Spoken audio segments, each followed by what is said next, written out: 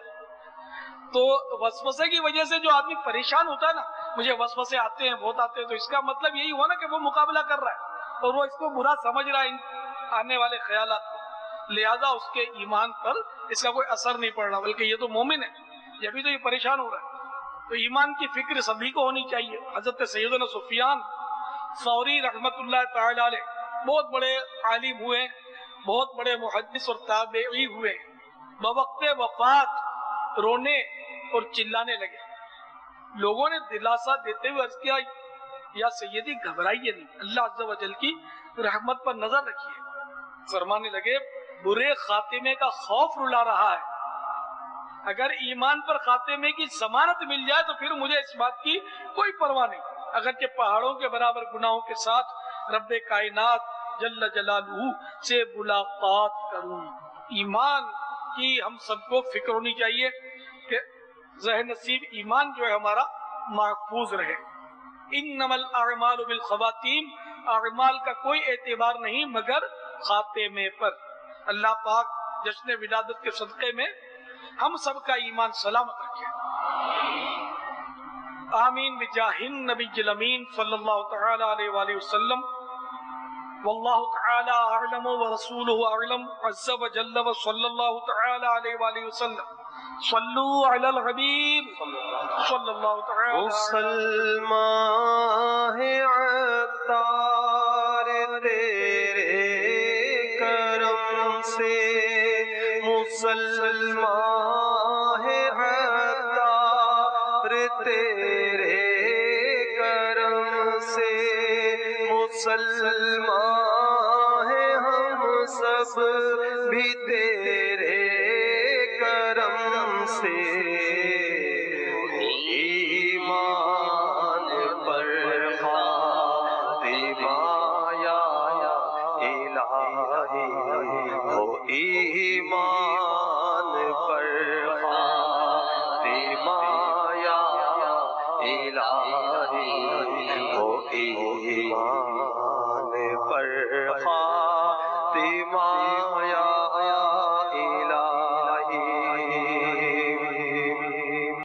اگر شیطان اس قدر وسوسے ڈالے کہ زبان سے بھی کلمات کفر صادر ہو جاتے ہوں تو کیا حکم ہے؟ دل میں چاہے کیسے ہی خوفناک کفریہ وسوسے آئیں، اس سے ایمان کو کوئی نقصان نہیں ہوتا، بلکہ وہ کفریہ خیالات بلا ارادہ اچانک زبان پر آ جائیں اور فوراً توبہ کر لیے تب بھی حکم کفر نہیں۔ ہاں اگر قصدن یعنی جان بوجھ کر زبان پر یہ کفریہ کلمات لے آتا ہو تو کافر ہو جائے گا۔ واللہ تعالی اعلم ورسولہ اعلم عز وجل وصلی اللہ تعالی علیہ وآلہ وسلم۔ صلو علی الحبیب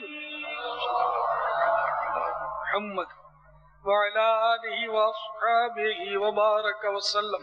یہ کہنا کیسا ہے، مجھے اللہ پاک کے ناراض ہونے کی پرواہ نہیں، مجھے اللہ پاک کا خوف نہیں۔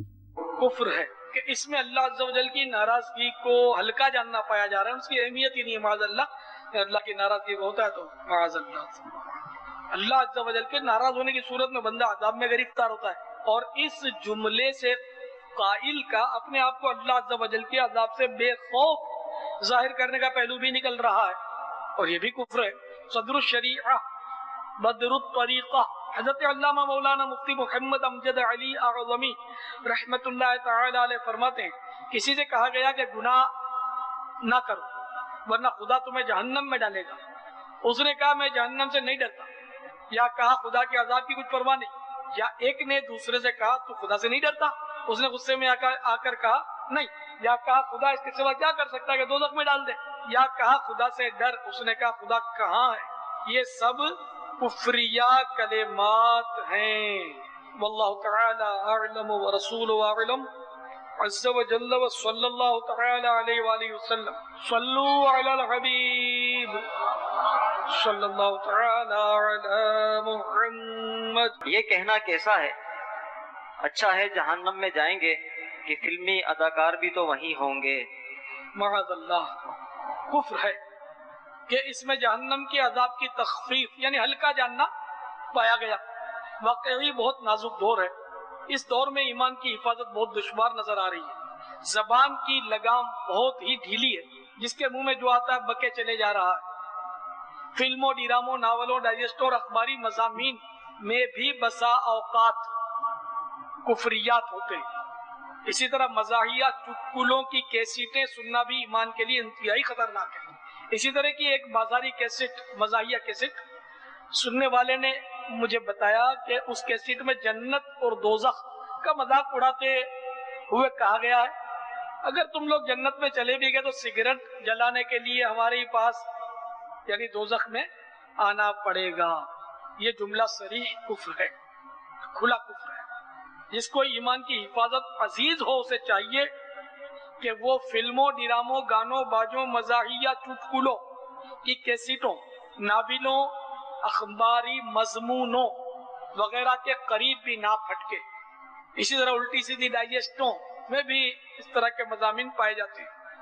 اچھی صحبت اختیار کریں، صرف اور صرف علماء اہل سنت کے مضامین اور کتابوں کا مطالعہ کرے، اور ایمان کی حفاظت کا جذبہ بڑھانے کے لیے دعوت اسلامی کے سنتوں کی تربیت کے مدنی قافلوں میں خوب سفر کرے۔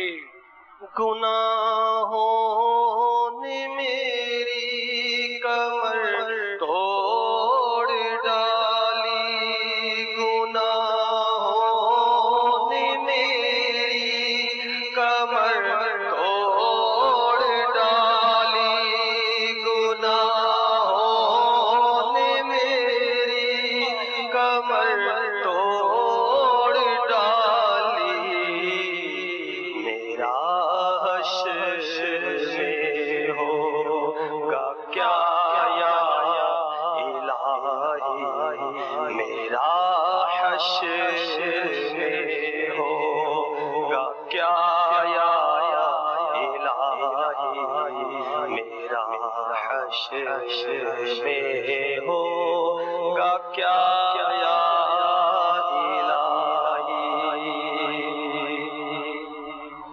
واللہ تعالی اعلم ورسولہ اعلم عز وجل وصلی اللہ تعالی علیہ وآلہ وسلم۔ صلو علی الحبیب محمد وعلی آلہ واصحابہ وبارک وسلم۔ حضور یہ ارشاد فرمائیں کہ عموماً لوگ کہتے ہیں کہ ڈھونڈنے سے تو خدا بھی مل جاتا ہے، اس جملے میں کوئی قباحت تو نہیں؟ ہمارے یہاں یہ جملہ محاورتاً استعمال ہوتا ہے، اور اس کا معنی یہ ہے کہ کوشش کرنے سے بندہ اللہ عز و جل کا قرب پا لیتا ہے، اس کی رضا کو حاصل کر لیتا ہے، لہذا اس معنی میں کفر کا کوئی پہلو نہیں۔ ایک معنی یہ بھی اس کا ہوتا ہے کہ جو کام یعنی کہ بہت مشکل ہو، جس کی جستجو بہت مشکل ہو، اس پر بھی یہ محاورہ بولا جاتا ہے کہ بھائی ڈھونڈنے سے تو خدا مل جاتا، تجھے یار یہ چیز نہیں ملی۔ تمہارا لیے کہ یہ جملہ کہ ڈھونڈنے سے تو خدا بھی مل جاتا ہے کفریہ نہیں ہے۔ واللہ تعالی اعلم ورسولہ اعلم عز وجل وصلی اللہ تعالی علیہ وآلہ وسلم۔ صلو علی الحبیب صلی اللہ تعالی علی محمد۔ یہ ارشاد فرمائیے، کیا نو مسلم کی مالی امداد کرنا ضروری ہے؟ اگر وہ حقدار ہے، مثلا مسلمان ہونے کے سبب اس کا خاندان اور روزگار وغیرہ چھوٹ جائے، تو ایسی صورت میں ہر طرح کا تعاون کرنا چاہیے۔ مہاجرین و انصار کی مثال ہمارے سامنے موجود، تاہم غور و خوف کر لے، تفتیش بھی کر لے، اس کا شناختی کارڈ، پاسپورٹ وغیرہ دیکھ لے اور سوچ سمجھ کر قدم اٹھائے، کیونکہ حالات بہت نازک ہیں۔ دیکھا گیا ہے کہ بعض لوگ صرف پیسے بٹورنے کی خاطر مختلف مساجد میں یا شخصیات کے پاس جا کر اپنے آپ کو معاذ اللہ کافر ظاہر کر کے بار بار مسلمان ہوتے ہیں، پھر ان کے لیے چندہ ہوتا اور اس طرح ان کا دھندا چلتا ہے۔ شخصیات سے لکھوا بھی لیتے ہیں، یہ صاحب نو مسلم ہے، اسلام لانے کے جرم میں خاندان والوں نے بائیکاٹ کر دیا ہے، لہذا مالی تعاون کیا جائے وغیرہ۔ الحمدللہ سگے مدینہ عفیہ عنہ لکھ کر دینے میں احتیاط سے کام لیتا ہے، میں لکھ کر نہیں دیا کرتا۔ کبھی بھی کوئی آپ کے پاس تحریر لائے تو میری سائن اس میں دکھائے، دیکھو الیاس نے لکھ دیا کہ مدد کر دو ہماری، تو میں اس بات میں بہت احتیاط کرتا ہوں، نہ کسی نو مسلم کو لکھ کر دیتا ہوں کہ اس کو چندہ دے دو۔ میرا اپنا انداز یہ ہے کہ اگر میں لکھنا شروع کروں گا تو بہت سارے غلط بھی لکھوا کر چلے جائیں گے۔ جب کبھی کوئی اس طرح کی تحریر دیکھیں تو کسی اور سے نہیں، براہ راست اگر مجھ سے پوچھ سکے تو پوچھ لیں، کسی اور کو دکھائیں گے تو وہ بھی ہو سکتا ہے تصدیق کر دے کہ یار سائن تو الیاس قادری کی ہے، تو میری نقل میں سائن کرنا کیا مشکل ہے؟ اب تو نوٹیں چھپ جاتی ہیں، نقلی نوٹیں چھپتی ہیں، سب کو پتا ہوگا، اخباروں میں آتا رہتا ہے۔ جب نقلی نوٹیں جس پر اتنی احتیاط کی جاتی ہے، اس کا کاغذ مخصوص، اس کی چھپائی مخصوص، پھر اس کے اندر عجیب عجیب یہ لوگ وہ اپنے کوڈ رکھتے ہوں گے، ان کے باوجود یہ لوگ نوٹیں چھاپ لیتے ہیں، نقلی سرٹیفکیٹ بنا لیتے ہیں جس درجے کی چاہیے۔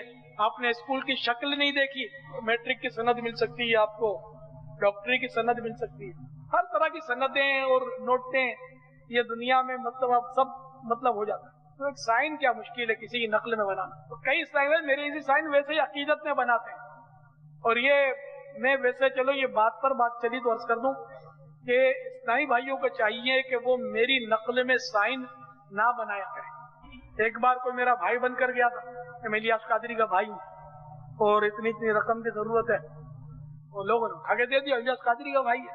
اب ہر ایک تو میرے کو قریب سے جانتا نہیں ہے، تو یہ کان کھول کر سن لو کہ روئے زمین پر الیاس قادری کا کوئی بھی حقیقی بھائی زندہ نہیں ہے، اسلامی بھائی کروڑوں ہیں، سگا بھائی روئے زمین پر کوئی نہیں۔ میرا حوالہ وہ لائے تو مجھ سے ڈائریکٹ معلومات کر لیں کہ کیا واقعی میں نے اس کو بھیجا ہے کہ اس کو چندہ دو۔ ہاں باقی دعوت اسلامی کے جو ذمہ داران چندہ کرتے ہیں اور وہ رسید عنایت کرتے ہیں، وہ بے شک آپ جن کو جانتے ہیں ذمہ داران کو، اور وہ واقعی ذمہ داران ہیں، تو ان کو ضرور آپ نوازیں۔ لیکن وہ میں جو کہنا چاہتا ہوں وہ بھی غالباً آپ سمجھ چکے ہیں۔ کسی کا شعر ہے کہ لباس خضر، خضر یعنی رہنما، یہاں مراد لباس خضر میں یہاں سینکڑوں راہزن بھی پھرتے ہیں، اگر جینے کی خواہش ہے تو کچھ پہچان پیدا کر۔ واللہ تعالی اعلم ورسولہ اعلم عز وجل وصلی اللہ تعالی علیہ وآلہ وسلم۔ صلو علی الحبیب صلی اللہ تعالی علی محمد۔ یہ کہنا کیسا ہے کہ اللہ عز و جل ہم گناہگاروں کی نہیں سنتا؟ نہیں سنتا سے یہاں یعنی کہ یہ محاورہ ہے سمجھو، اور یہاں اس محاورے سے مراد ہے نہیں قبول فرماتا، ہم گناہگاروں کی نہیں قبول فرماتا۔ لہذا اس جملے کا مطلب یہ ہوا کہ ہم گناہگاروں کی دعا قبول نہیں فرماتا، اور یہ معنی کفر نہیں۔ ہاں اگر اللہ تبارک و تعالی پر اعتراض کرنے کی نیت سے کہا تو البتہ کفر ہے۔ واللہ تعالی اعلم ورسولہ اعلم عز وجل وصلی اللہ تعالی علیہ وآلہ وسلم۔ صلو علی الحبیب صلی اللہ تعالی علی محمد۔ اللہ عز و جل کے لیے لفظ اوپر والا بولنا کیسا ہے؟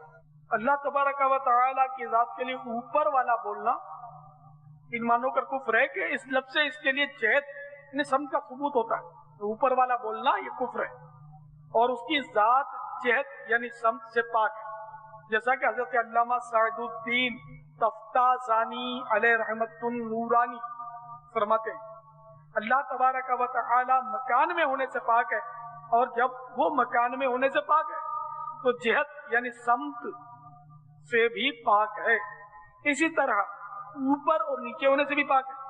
اور حضرت سیدنا علامہ ابن نجیم مصری رحمت اللہ تعالی علیہ بحر الرائق کی 5ویں جلد میں فرماتے ہیں جو اللہ عز و جل کو اوپر یا نیچے قرار دے تو اس کی تکفیر کی جائے گی، یعنی اس کے لیے حکم کفر دیا جائے گا۔ ہاں اگر کوئی شخص یہ جملہ بلندی اور برتری کے معنی میں استعمال کرے تو قائل پر حکم کفر نہ کریں گے، مگر اس قول کو برا ہی کہیں گے اور قائل کو اس سے روکا جائے گا۔ دیکھیے آج کل اوپر والا بولنا عام ہے، معاذ اللہ یہاں تک دیکھا کہ بچے کو بھی پوچھتے سکھاتے